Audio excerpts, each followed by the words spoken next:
Guys, it's Scriptiv, and I'm going to be unboxing and reviewing the Beat Studio Pros. They just came out, and I managed to get my hands on them, and, you know, we're going to review them, and hopefully we like them. I think I heard the doorbell. Let me go check.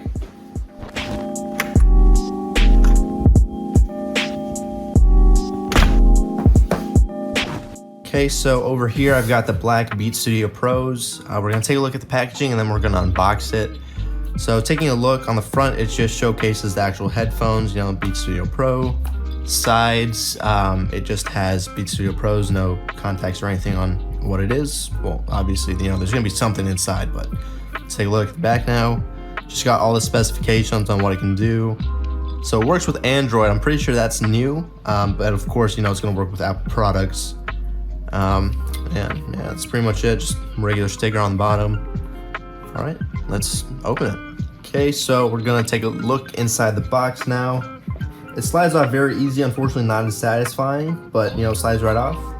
Okay, and first thing that I noticed other than the new bag was it says Beat Studio Pros on the inside. It's made out of fiber-based packaging. So yeah, that's what I was saying. It says right at the bottom there, and it's kind of embossed in there. It feels pretty good. Headphones themselves, we've got it's like the Solo 3 packaging for the carrying case.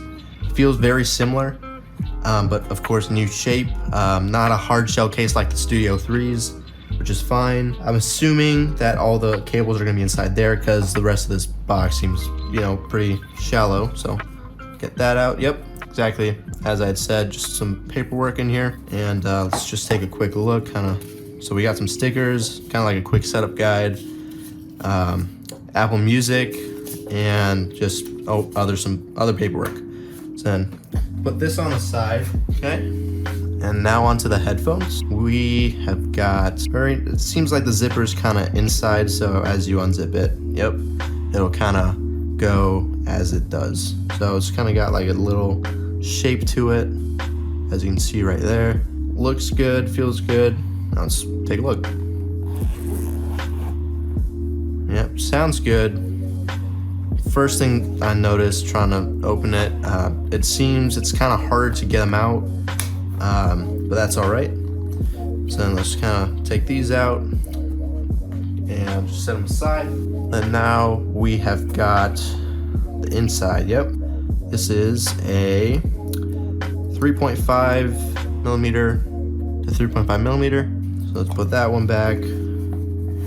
And then this other cable we got right here is USB-C to USB-C. Yep, and it seems really solid. There's no Beats branding on it whatsoever on either of the cables. It's just minimalistic. And they've got a new zipper. I haven't seen that on any of the other cases before.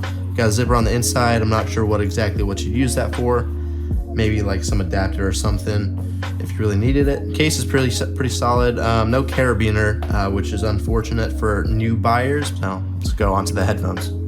Okay, so now I've got the headphones out the box, and first things first, they look and feel really great. First things I noticed, it doesn't have any of the branding on the sides right here, and the other is it doesn't have any branding on the top.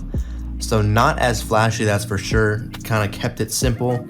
Maybe they're trying to go back to the old Apple ways, you know, less branding, but more iconic. They kept the same design though.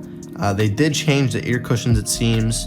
They feel a lot softer than the Studio 3s and Solo 3s, that's for sure. But they are kind of deeper like the AirPods Max. So that is one thing. Another aesthetic change is right here. They've got the left ear on that side, but over here they don't. And they just do have the Beats logo, and then, you know, signed in Los Angeles. Stretches really well. You know, it's not gonna break. Even if you got like a wide head, you're all good. Stretches forward, backward, you're all good. We'll test them now. Okay, so now we're gonna get it connected. So I've got an iPhone here. We're just gonna get it connected real quick. So unlock it, then we'll go here, turn on the Beats, and they turn right on. Didn't want to go into pairing mode for some reason. There we go. Okay, pops right up.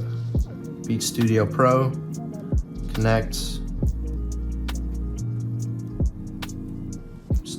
it's taking a second. There we go. So kind of shows, press once on the left ear cup, B button to play or pause. Yeah, kind of just like the regular setup that you would do. And we'll just kind of let that go through. Just to show you. Then noise control, you know, to switch between the different modes since now there's transparency. And that's it seems. Okay, and then we'll turn on spatialized audio in a bit. But right out of the box, it has 67%, which is great. Now let's take a look. Okay, so now we're in settings, and it looks very similar, like at the AirPods. You know, now we've got the noise control, then it lets you choose the cycle, you know, the different end call buttons, so you can press it once or twice, then spatial audio, and then the warranty and all that. Now we'll just take a quick listen. Okay, so finishing up the song, it sounds great. Comparing it to the AirPod Maxes, they don't sound as great. I don't know how to describe it. Lows aren't as great, but they definitely are still really good. One of the things that I did notice cycling through the different noise modes, noise cancellation isn't as great as you think it would be. It kind of like has a little noise. You can hear the background just a bit, just like, you know, low hums and all that. Other than that, they sound great. Transparency mode, it feels a little bit weird to talk in just because they're headphones rather than earbuds if you've used AirPods before. But otherwise, they sound really great. Vocals are crystal clear, and they actually do have a different mode for plugging in. Okay, so one big thing I actually did forget to mention is that it does now have USB-C. It is a big thing because when you connect it, you can connect it to a computer now and play audio off of there. But you can switch between 3 different EQ sound profiles, which is the beat signature sound profile, entertainment, and conversation. Conversation is more for like movies or when you're on the phone. When you're connecting it to the computer or whatever device, active noise cancellation and transparency are not able to be used at that time. But that is a big upgrade since you don't have to charge and plug in a headphone jack at the same time. So that is a big plus for most people. Thank you guys so much for watching. I really hope that video helped you. If you enjoyed it, please give it a thumbs up and subscribe to stay tuned for more.